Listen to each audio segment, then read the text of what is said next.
আসসালামু আলাইকুম। পবিত্র মাস জিলহজ মাস চলছে। এই জিলহজ মাসে কয়েকটি আমল আছে, যে কয়টা পারে আমল করার চেষ্টা করবেন ইনশাআল্লাহ। দেখি কয়েকটি আমল আছে, আমরা জেনে নেই, আমলগুলো করার জন্য চেষ্টা করব।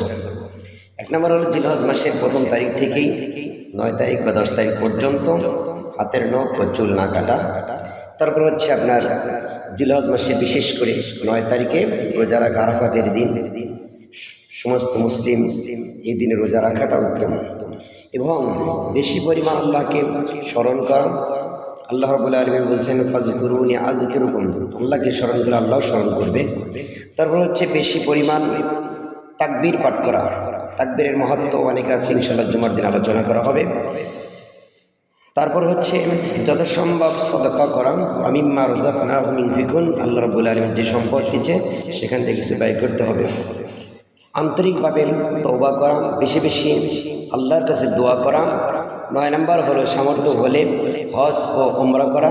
10 নম্বর হলো সামর্থ্য থাকলে কোরবানি করা। আমরা চেষ্টা করব যে যেটুকু পারি আমল করার জন্য। আসসালামু আলাইকুম, ভালো থাকবেন সবাই।